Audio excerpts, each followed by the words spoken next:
Subscription کے button کو دبائیے اور ساتھ بیل آئیکن پر کلک کیجیے تاکہ آپ کو تمام ویڈیو فوراً مل سکیں۔ اس ویڈیو پسند آنے کی صورت میں اسے لائک، کمنٹ اور شیئر کرنا مت بھولیں۔ اگلا شہر ارمن بیلا تھا۔ محمد بن قاسم نے جنگ کے نفسیاتی پہلو کو بھی سامنے رکھا۔ اس نے کنز پور کے چند ایک شہریوں کو حکم دیا کہ وہ مسلمانوں کے لشکر سے بہت آگے نکل جائیں اور ارمن بیلا میں جا کر لوگوں کو بتائیں کہ وہ قلعے کو بچا نہیں سکیں گے، اور اگر بچانے کی کوشش کریں گے تو بہت زیادہ نقصان اٹھائیں گے۔ یہ آدمی ارمن بیلا چلے گئے۔ بعد میں معلوم ہوا کہ انہوں نے وہاں جا کر ایک تو یہ خوف پھیلا دیا کہ مسلمان بڑے زبردست لوگ ہیں، اور اس کے ساتھ یہ بھی مشہور کیا کہ ان کے پاس معلوم نہیں جنات ہیں یا کیسی طاقت ہے کہ سارے شہر پر پتھروں کا می برسا دیتے ہیں۔ دہشت کے ساتھ ساتھ انہوں نے اپنی طرف سے یہ اضافہ کیا کہ مسلمان جتنے دہشت ناک ہیں، دل کے اتنے ہی نرم اور رحم دل ہیں۔ ان کی فوج لوٹ مار نہیں کرتی اور شہریوں سے کچھ پیسے بطور جزیہ لے کر ان کی جان و مال اور عزت و آبرو کی پوری حفاظت کرتی ہے۔ جب محمد بن قاسم کی فوج نے ارمن بیلا کے قلعہ بند شہر کو محاصرے میں لیا تو وہاں بھی مزاحمت کا سامنا ہوا، لیکن صاف پتہ چلتا تھا کہ یہ مزاحمت برائے نام ہے۔ مختصر یہ کہ کچھ دنوں بعد اس قلعے پر بھی قبضہ کر لیا گیا۔ محمد بن قاسم کے حملے کا پلان ایسا تھا کہ وہ اپنی فوجی طاقت کو بچا رہا تھا اور فوج کو اگلی لڑائیوں کے لیے تیار کر رہا تھا۔ اس کے لیے فوج کو آرام دینا بہت ضروری تھا۔ ارمن بیلا کو فوج کے آرام کے لیے بہترین جگہ تصور کیا گیا۔ اس جگہ زیادہ دیر رکنے کی ایک وجہ یہ بھی ہوئی کہ امیر مکران کی بیماری تشویشناک حد تک پہنچ گئی۔ طبیب جو فوج کے ساتھ تھے بیماری پر قابو پانے کی پوری کوشش کرتے رہے، لیکن مرض قابو میں نہیں آ رہا تھا۔ آخر ایک روز محمد بن ہارون خالق حقیقی سے جا ملا۔ اسے ارمن بیلا میں ہی دفن کر دیا گیا۔ آج کا حیدرآباد اس زمانے میں نیرون کہلاتا تھا۔ اس شہر کی بنیاد نبوت اور ہجرت مدینہ کے درمیانی عرصے میں رکھی گئی تھی۔ اس وقت اس کا نام نیرون تھا۔ جب مغلوں نے اس علاقے کو فتح کیا تو اس کا نام حیدرآباد رکھ دیا گیا، کیونکہ اسے حیدر قلی ارغو نے نئے سرے سے تعمیر کرایا تھا۔ جب محمد بن قاسم کنز پور کو فتح کر چکا تو نیرون میں ایک سادو داخل ہوا۔ اس کے بال لمبے اور مٹی سے اٹے ہوئے تھے۔ اس نے جوگیا رنگ کا موٹے کپڑے کا لمبا سا کرتا پہن رکھا تھا۔ اس کے پاؤں میں لکڑی کی کڑاویں تھیں۔ اس کے پیچھے پیچھے کچھ اسی طرح میں ملبوس اس کے چیلے تھے۔ وہ شہر میں نعرے لگانے لگے، لوگوں، گناہوں کی معافی مانگ لو، آفت آ رہی ہے۔ لوگ اسے روکتے تھے، لیکن ایسا لگتا تھا جیسے وہ کسی کی سن ہی نہیں رہا۔ وہ دونوں بازو ہوا میں لہراتا تھا اور کچھ نہ کچھ بولتا جا رہا تھا۔ شہر خالی کر دو، بھاگ جاؤ، آگ ہی آگ ہے، آسمان سے پتھر برسیں گے۔ اس کا انداز ایسا تھا کہ جو اس کی بات سنتا تھا وہ اثر قبول کرتا تھا۔ لوگ اس کے چیلوں سے پوچھتے تھے کہ سادھو مہاراج کہاں سے آئے ہیں اور یہ کیا کہہ رہے ہیں۔ چیلے لوگوں کو بتاتے تھے کہ سادھو مہاراج 3-4 مہینوں سے خاموش بیٹھے تھے، رات کو باہر نکل کر آسمان کی طرف دیکھنے لگتے تھے۔ آخر ان کے منہ سے بڑی بلند آواز میں یہ الفاظ نکلے، آسمان سے پتھر برسیں گے۔ نیرون راجہ داہر کی عملداری میں تھا۔ داہر تو کٹر برہمن تھا، لیکن اس نے نیرون کا جو حاکم مقرر کر رکھا تھا وہ بدھ مت کا پیروکار تھا۔ اس کا نام سندر تھا۔ راجہ داہر نے بدھ مت کے مندروں کو تقریباً بند کرا دیا تھا، لیکن جہاں بدھ مت موجود تھے وہاں وہ کہیں نہ کہیں عبادت کرتے تھے۔ یہ سادھو اور اس کی صدائیں ایک ہی روز میں سارے شہر میں مشہور ہو گئیں، یہاں تک کہ حاکم نیرون سندر تک یہ صدائیں پہنچائی گئیں۔ اس نے حکم دیا کہ اس سادھو کو فوراً اس کے سامنے لایا جائے۔ سندر نے یہ ضرورت اس لیے محسوس کی تھی کہ اسے بتایا گیا تھا کہ سارے شہر پر خوف و ہراس طاری ہو چکا ہے، چونکہ ہندوؤں کا مذہب تہمات اور چند ایک اوٹ پٹانگ رسومات کا مجموعہ ہے، اس لیے وہ سادھوؤں کی باتوں کو برحق مانتے تھے۔ آج بھی ہندوؤں کے مذہبی عقائد ویسے کے ویسے ہی ہیں۔ حاکم نیرون کے آدمی سادھو کو اس کے پاس لے گئے۔ اس نے سادھو سے پوچھا کہ وہ کیا صدائیں لگاتا پھر رہا ہے۔ یہ صدائیں میری نہیں، سادھو نے کہا، یہ آسمان کی آوازیں ہیں۔ آسمان سے پتھر برسیں گے۔ سمندر پار سے ایک طاقتور راجہ آیا ہے، اس کے سامنے کوئی نہیں ٹھہر سکتا۔ جس بستی کے لوگ اس کا مقابلہ کرتے ہیں اس پر وہ آسمان سے پتھر برساتا ہے۔ کیا تم عرب کی فوج کی بات کر رہے ہو؟ سندر نے پوچھا۔ تو فوج جس نے کنزبور کو فتح کیا ہے۔ ہم کنزبور نہیں گئے، سادھو نے کہا۔ ہم ونیاکو تیاگ بیٹھے ہیں، ہم جنگل میں رہتے ہیں، ہم نے وہاں آسمان کی آوازیں سنی ہیں، سادھو مہاراج، سندر نے کہا۔ ہمیں صرف یہ بتا دیں کہ آپ کو میرے شہر پر اتنا رحم کیوں آیا ہے، کہ آپ دوسری بستیوں میں بھی گئے ہیں اور لوگوں کو خبردار کیا ہے۔ وہ سب پاگل ہیں، سادھو نے کہا۔ ان کے راجا نے ان کو پاگل کیا ہے۔ اس شہر میں اس لیے آیا ہوں کہ یہاں کا راجا ہندو نہیں بدھ ہے، اور ہم جانتے ہیں کہ بدھ مت امن کا پرچار کرتا ہے۔ جو تیرے دل میں امن کی خواہش ہے تو اس سے پناہ مانگ جو پتھروں کا می برساتا ہے۔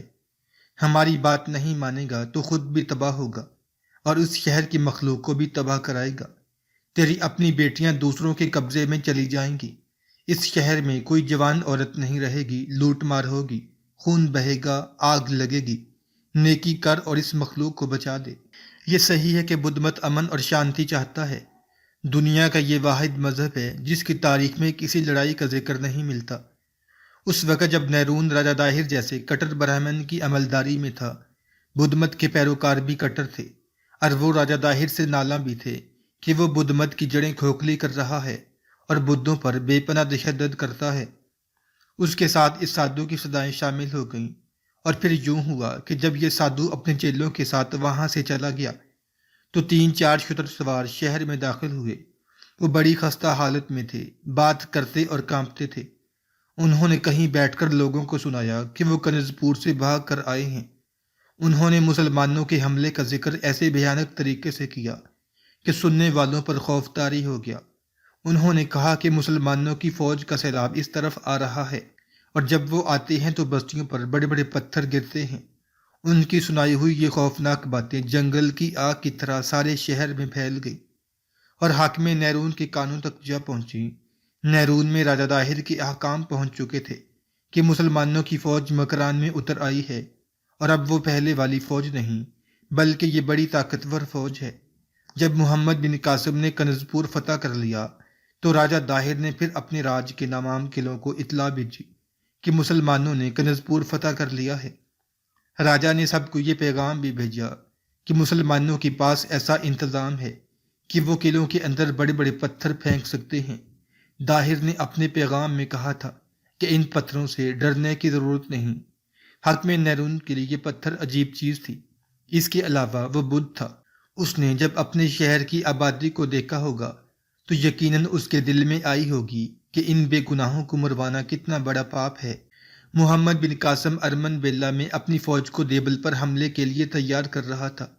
اس کی اگلی منزل دیبل تھی، اور وہ جانتا تھا کہ ہار جیت کا فیصلہ دیبل کے میدان جنگ میں ہی ہوگا۔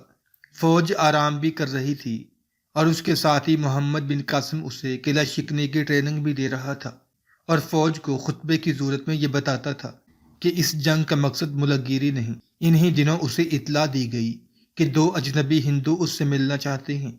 اس نے دونوں کو بلا لیا۔ یہ دونوں اجنبی سندھی لباس میں تھے، ان کے ماتھوں پر تلک لگے ہوئے تھے، اور وہ ہر لحاظ سے برہمن لگتے تھے۔ لیکن جب وہ محمد بن قاسم کے سامنے گئے تو انہوں نے السلام علیکم کہا۔ تم دونوں نے مجھے خوش کرنے کے لیے میرے مذہب کا سلام کیا ہے۔ محمد بن قاسم نے مسکراتے ہوئے کہا، اگر یہ سلام تمہارے دل سے نکلے تو تم روحانی سکون محسوس کرو گے۔ کہ تم ان الفاظ کے معنی جانتے ہو؟ آپ پر سلامتی ہو، ان میں سے ایک نے جواب دیا۔ تمہیں یہ معنی کس نے بتائی ہیں؟ محمد بن قاسم نے پوچھا۔ یہ ہمارے اپنے مذہب کے الفاظ ہیں، ایک نے ہنستے ہوئے کہا۔ ہم دونوں مسلمان ہیں، اور ہمیں اپنے سردار حارث علافی نے بھیجا ہے۔ اس نے کوئی پیغام دیا ہے؟ ہاں سالار اعلیٰ، ایک نے جواب دیا۔ دیبل سے آگے ایک شہر ہے جس کا نام نیرون ہے، وہاں کا حاکم بدھ ہے۔ وہ راجا داہر کا مقرر کیا ہوا حاکم ہے، لیکن اس نے راجا داہر کو بتائے بغیر ایک دلیرانہ فیصلہ کیا ہے۔ اس نے چوری چھپے اپنے 2-3 آدمیوں کو بصرہ بھیجا تھا۔ وفد آپ کے چچا حجاج بن یوسف سے مل کر واپس آ گیا ہے۔ حاکم نیرون نے حجاج کو پیغام بھیجا تھا کہ وہ مسلمانوں کے خلاف نہیں لڑے گا، اس کی بجائے وہ امن کا وعدہ کرتا ہے، اور اس پر جو جزیہ عائد کیا جائے گا وہ بخوشی ادا کر دے گا۔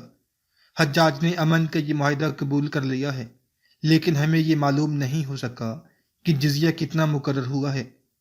البتہ یہ پتہ چل گیا ہے کہ حجاج نے حاکم نیرون کو پیغام بھیجا ہے کہ اس کے خاندان کی اور اس کے شہر کے لوگوں کی عزت اور جان و مال کی حفاظت کی ذمہ داری مسلمان فوج پر ہوگی، اور مسلمان فوج کی طرف سے اسے دوستی اور محبت ملے گی۔ کیا یہ معجزہ نہیں؟ محمد بن قاسم نے حیران ہو کر پوچھا۔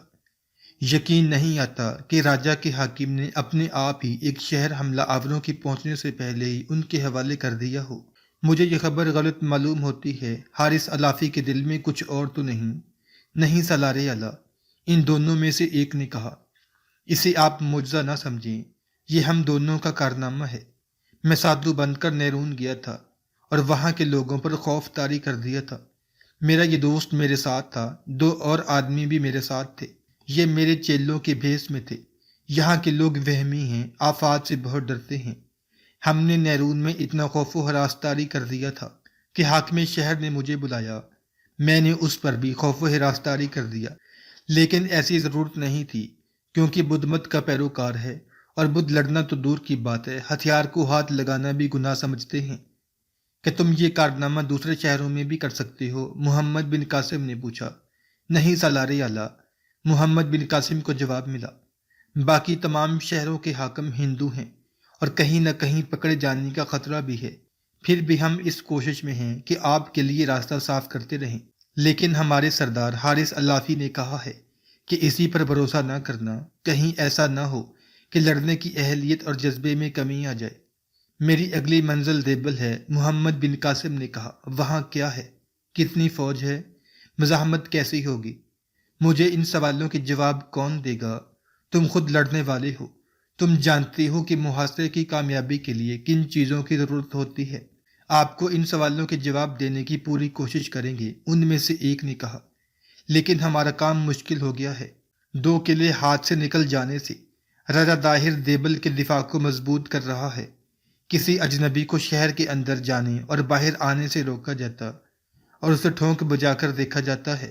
داہر کہاں ہے؟ اروڑ میں، علافی کے ایک آدمی نے جواب دیا۔ ہم یہ نہیں بتا سکتے کہ وہ دیبل آئے گا یا نہیں، ہم یہ جانتے ہیں کہ اس نے تمام قلعہ داروں کو احکام بھیجے ہیں کہ فوجیں قلعوں کے اندر رہیں گی، کوئی فوج باہر نکل کر نہیں لڑے گی۔ ہم آپ کو خبردار کرتے ہیں سالار اعلیٰ، علافی کے دوسرے آدمی نے کہا۔ مقابلہ بہت سخت ہوگا۔ میرا خیال ہے کہ راجہ داہر اروڑ میں ہی رہے گا، اور وہ اس وقت آپ کے سامنے آئے گا جب آپ کی فوج کم ہو چکی ہوگی اور باقی تھکن سے چور ہوگی۔ یہ سوچنا آپ کا کام ہے کہ ایسی صورتحال سے آپ کس طرح بچ سکتے ہیں۔ محمد بن قاسم نے ان کا شکریہ ادا کیا اور دعاؤں کے ساتھ انہیں رخصت کیا۔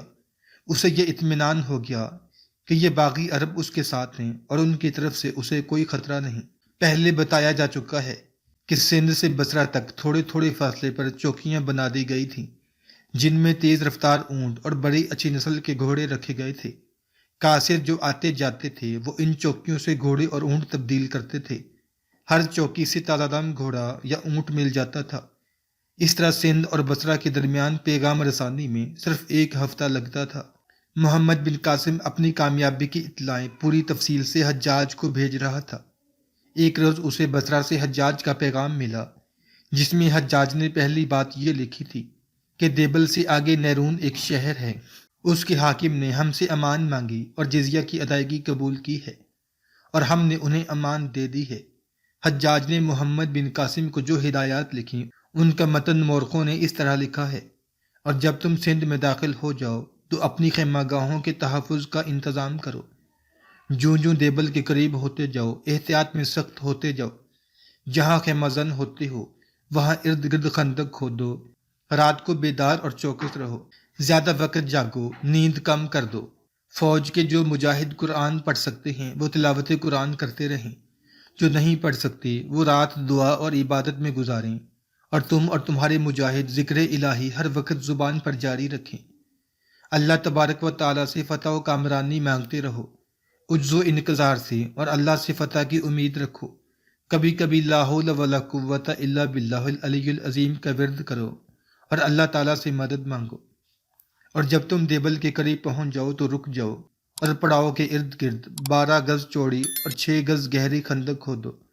دشمن تمہیں للکارے تو جواب نہ دو، دشمن دشنام ترازی کرے، مشتعل کرے، برداشت کرو اور خاموش رہو۔ اس وقت تک لڑائی شروع نہ کرو جب تک میری ہدایات تم تک نہ پہنچ جائیں، پھر میری ہدایات کی ہر لفظ پر عمل کرنا، انشاءاللہ فتح تمہاری ہوگی۔ محمد بن قاسم نے دیبل تک کے علاقے کی دیکھ بھال کے لیے اپنے جاسوس سندھی لباس میں آگے بھیج دیے تھے۔ ان میں سے جو بھی پیچھے آتا تھا وہ یہی بتاتا تھا کہ شہر کے دروازے بند ہیں اور باہر سندھ کی فوج کی کہیں بھی کوئی سرگرمی یا حرکت نظر نہیں آتی۔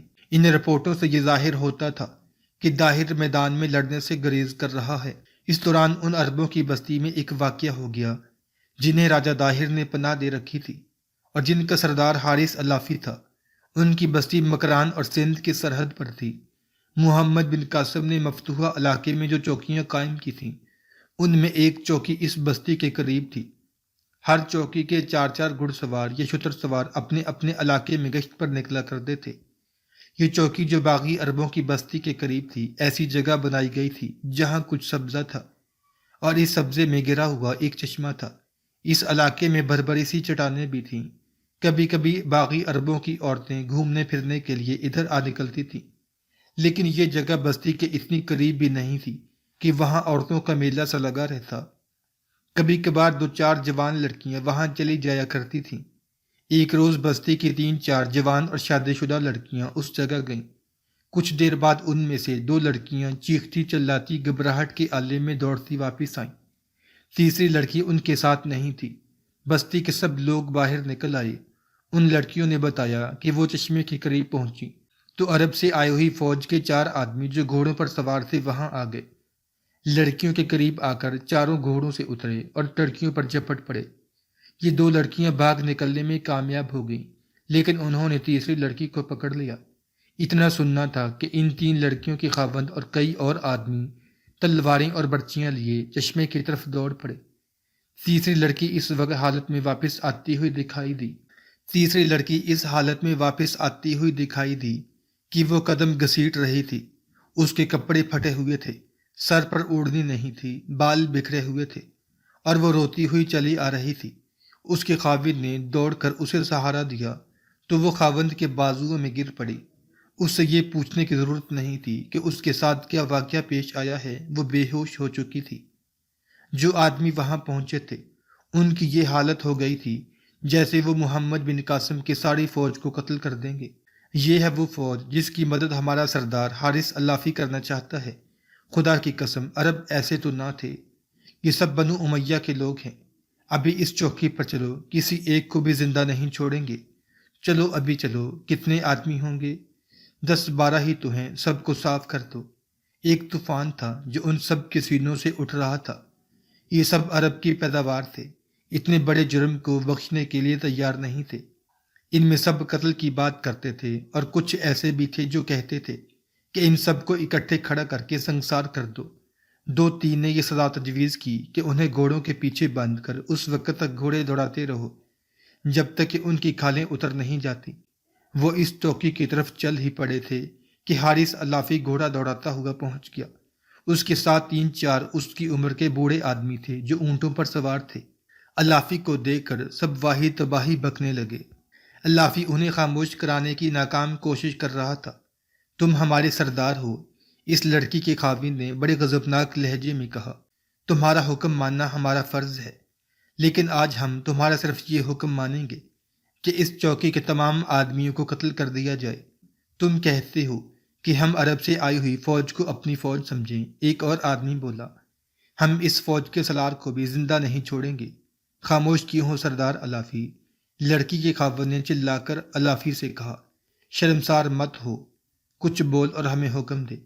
ان 4 آدمیوں کی سزا یقیناً موت ہے، حارث الافی نے کہا، لیکن مجھے اتنی مہلت دو کہ میں ان کے سالار سے مل لوں۔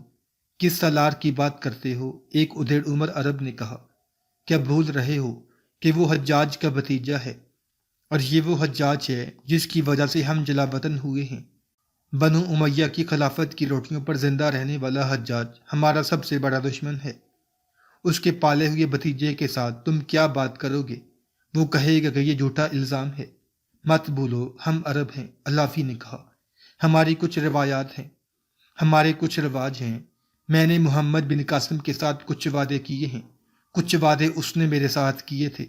اچانک اللافی کی آواز میں جوش پیدا ہو گیا اور اس کی آواز بہت اونچی ہو گئی۔